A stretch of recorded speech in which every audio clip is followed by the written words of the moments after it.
নমস্কাৰ ছাত্ৰসকল চৰকাৰী কৰ্মচাৰী আৰু পেঞ্চনাৰসকলৰ পেঞ্চন বৃদ্ধি এৰিয়াৰ মৰ্গে মানস 18 মাহ ডি এৰিয়াৰ ফিক্স মেডিকেল এলাউন্স বয়স অনুপাতে 5% 10% আৰু 15% পেঞ্চন বৃদ্ধিৰ লগতে 18 মাহ ডিএ সম্বন্ধীয় ভালেকেইটা শেহতীয়া খবৰ প্ৰকাশ পাইছে।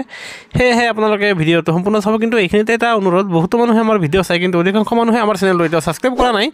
সেয়েহে আমি আশা ৰাখিছোঁ চৰকাৰী কৰ্মচাৰী আৰু পেঞ্চনাৰসকলৰ সৈতে জড়িত প্ৰতিটো শেহতীয়া খবৰ তথ্য সহকাৰে সকলোতে লাভ কৰিবলৈ আপোনালোকে নিশ্চয় আমাৰ চেনেলটো ছাবস্ক্ৰাইব কৰিব। আনহাতে কাষত থকা নটিফিকেশ্যন বেলটো টাচ কৰি অল কৰিবলৈ নাপাহৰিব। ছাত্ৰসকল, আমি আপোনালোকৰ কাৰণে প্ৰথম 2-3টা খবৰ ক'বলৈ ওলাইছোঁ আপোনাৰ পেঞ্চনভোগীসকলৰ কাৰণে, আৰু তাৰপিছত আমি চৰকাৰী কৰ্মচাৰীসকলৰ কাৰণে আমি একেলগে এই ভিডিঅ'টো প্ৰস্তুত কৰিছোঁ।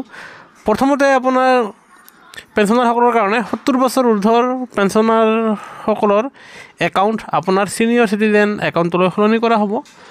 আৰু এই ক্ষেত্ৰত আপোনালোকক জনাওঁ যে কেন্দ্ৰীয় চৰকাৰে ইতিমধ্যে জাননী আকাৰে সেয়া প্ৰকাশ কৰি জনাইছে, আৰু যাৰ ফলত 70 বছৰ ঊৰ্ধৰ পেঞ্চনাৰসকলৰ একাউণ্টসমূহ আপোনাৰ ছিনিয়ৰ চিটিজেন একাউণ্টলৈ সলনি কৰা হ'ব, আৰু যাৰ ফলত তেওঁলোকে বহুতো সা সুবিধাৰ লাভালাভ পাবলৈ সক্ষম হ'ব। এতিয়া আমি আন এটা খবৰ দিবলৈ ওলাইছোঁ, সেয়া হ'ল প্ৰাক্তন সৈনিক আৰু তেওঁলোকৰ বিধৱা পত্নীসকলে তেওঁলোকে ছোৱালীৰ বিয়াৰ নামত আপোনাৰ 50,000 টকা এটা এককালীন গ্ৰাণ্ট লাভ কৰে। আৰু সেয়েহে যদিহে ছোৱালীৰ বিয়াৰ 180 দিন অতিক্ৰম কৰি গৈছে, তাৰমানে 6 মাহ যদিহে পাৰ হৈ গৈছে, আৰু তাৰপিছত আপোনালোকে এপ্লাই কৰিলে সেই এপ্লিকেশ্যনটো আপোনাৰ ৰিজেক্ট কৰি দিয়া হ'ব। আৰু সেয়েহে আপোনালোকে সেই বিয়াৰ বাবদ 50,000 টকা পাবলৈ বিয়াৰ আপোনাৰ 6 মাহৰ ভিতৰত আপোনালোকে সেয়া আবেদন কৰিব লাগিব, আৰু য'ত ছাৰনেম মিডিল নেম আদি যাতে শুদ্ধকৈ তাত ফিল আপ কৰা হয়।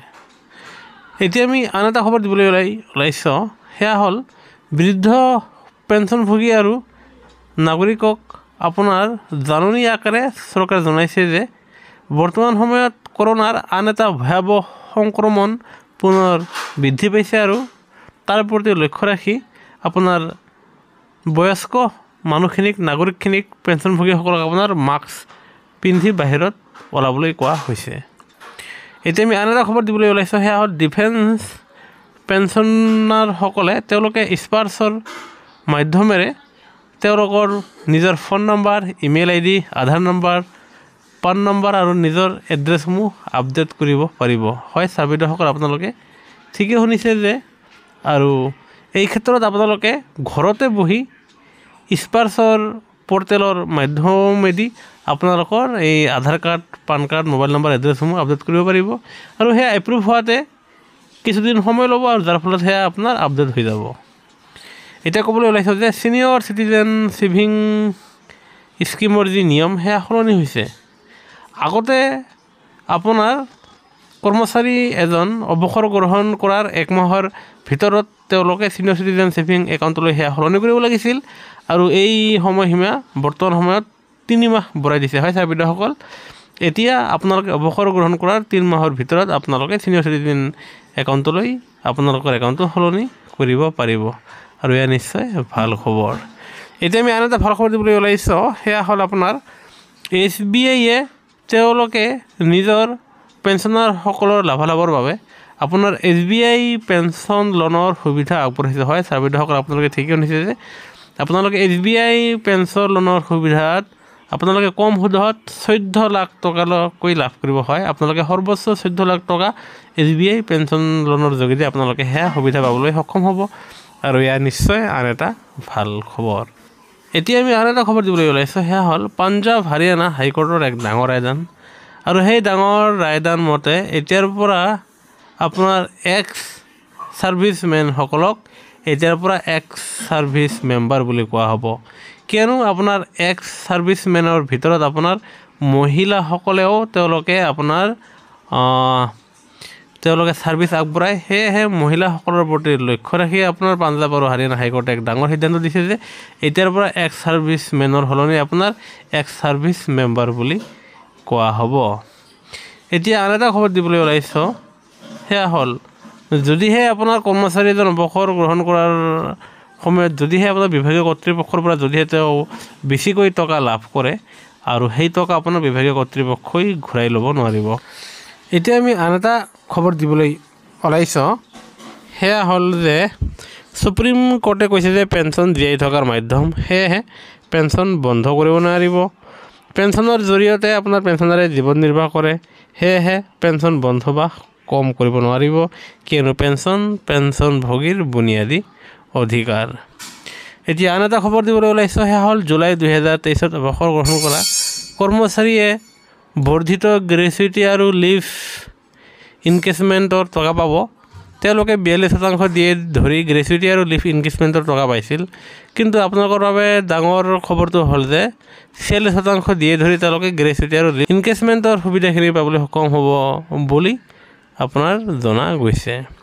আনহাতে ফিক্স মেডিকেল এলাউন্সৰ এক শেহতীয়া খবৰ প্ৰকাশ পাইছে, য'ত ফিক্স মেডিকেল এলাউন্স শীঘ্ৰেই বাঢ়িব। কেন্দ্ৰীয় চৰকাৰৰ ওচৰত এই বিষয়টো গুচি যোৱাত কেন্দ্ৰীয় চৰকাৰে সিদ্ধান্ত লৈছে, আৰু যাৰ ফলত তেওঁলোকে 3000 টকা ফিক্স মেডিকেল এলাউন্স কৰিব বুলি ঘোষণা কৰিছে, আৰু তাৰ যি জাননী অফিচিয়েল জাননীখন অতি শীঘ্ৰেই প্ৰকাশ পাব বুলি বিশেষ সূত্ৰৰ দ্বাৰা প্ৰকাশ। এতিয়া আমি আন এটা খবৰ দিবলৈ ওলাইছোঁ যে কেইদিনমান আগতে কেন্দ্ৰীয় চৰকাৰে এক জাননী আকাৰে জনাইছিল যে 30 জুন তাৰিখে অৱসৰ গ্ৰহণ কৰা কৰ্মচাৰীসকলে তেওঁলোকে এটা এক্সট্ৰা ইনক্ৰিমেণ্ট লাভ কৰিব হয় চাবিতসকল, আৰু যাৰ ফলত কেন্দ্ৰীয় চৰকাৰে যি জাননী উলিয়াইছিল, যাৰ ফলত আপোনালোকৰ কাৰণে 30 জুন তাৰিখে অৱসৰ গ্ৰহণ কৰা কৰ্মচাৰীৰ ক্ষেত্ৰত তেওঁলোকে যি এক্সট্ৰা ইনক্ৰিমেণ্ট লাভ কৰিব, তাৰ আপোনাৰ বিভাগীয় জাননীও শীঘ্ৰে প্ৰকাশ পাব।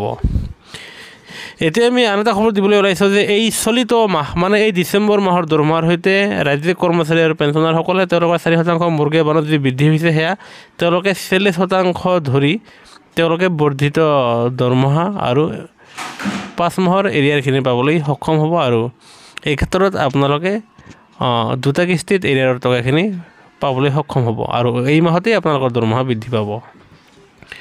এতিয়া ক'বলৈ ওলাইছোঁ যে বয়স অনুপাতে পেঞ্চন বৃদ্ধিৰ জাননী শীঘ্ৰেই প্ৰকাশ পাব বুলি আমি জানিব পাৰিছোঁ, আৰু যাৰ ফলত আপোনাৰ 65 বছৰ বয়সত 5% পেঞ্চন, আনহাতে 70 বছৰ বয়সত 10% পেঞ্চন, আনহাতে 75 বছৰ বয়সত আপোনালোকৰ 15%কৈ পেঞ্চন বৃদ্ধি পাব। এতিয়া আমি আন এটা খবৰ দিবলৈ ওলাইছোঁ, সেয়া হ'ল নৱবৰ্ষ 2024 আপোনালোকৰ দিয়ে 4% বৃদ্ধি হৈ পুনৰ আপোনাৰ 50% হ'বগৈ, যাৰ ফলত আপোনালোকৰ দিয়ে পোনে 4% বৃদ্ধি হোৱাৰ ফলত যি 50% হ'ব, সেয়া আপোনাৰ মাৰ্চ কৰি দিয়া হ'ব, আৰু যাৰ ফলত আপোনালোকৰ এক নতুন বেচিক সৃষ্টি হ'ব, আৰু সেই আপোনালোকৰ নতুন বেচিকৰ ওপৰত আপোনাৰ দিয়ে গণনা কৰা হ'ব, আৰু যাৰ ফলত আপোনালোকৰ দৰমহা ভালেখিনি বৃদ্ধি পাব বুলি জনা গৈছে।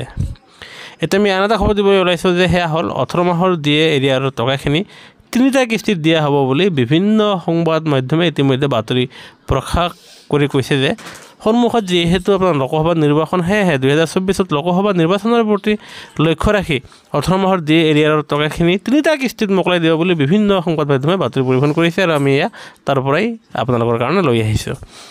এতিয়া আন এটা খবৰ দিবলৈ ওলাইছোঁ, সেয়া হ'ল হিমাচল প্ৰদেশৰ হাইকোৰ্টে এক জাননী আকাৰে জনাইছে যে অৱসৰৰ পিছত বিভাগীয় কৰ্তৃপক্ষই সেইজন আপোনাৰ পেঞ্চনাৰক কৰ্মচাৰীক জেৰাৰ সন্মুখীন কৰিব নোৱাৰিব, এয়া এক বিশেষ ৰায়দান।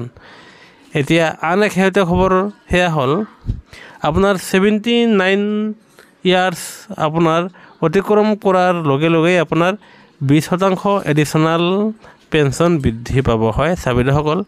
এই ক্ষেত্ৰত গুৱাহাটী হাইকোৰ্টে এক শেহতীয়া ৰায়দান দিছিল, আৰু সেই ৰায়দানৰ পিছতে আপোনাৰ মাদ্ৰাছ কোৰ্টেও একেটাই ৰায়দান দিছে, আৰু ইয়াৰ পিছত কেইদিনমান আগতে আপোনাৰ দিল্লী এফটিৰ ফালৰ পৰা একেটা ৰায়দানক দিয়া হৈছে যে আপোনাৰ 79 বছৰ অতিক্ৰম কৰাৰ পিছত আপোনাৰ পেঞ্চনাৰ এজনৰ 20% এডিশ্যনেল পেঞ্চন বৃদ্ধি কৰা হ'ব।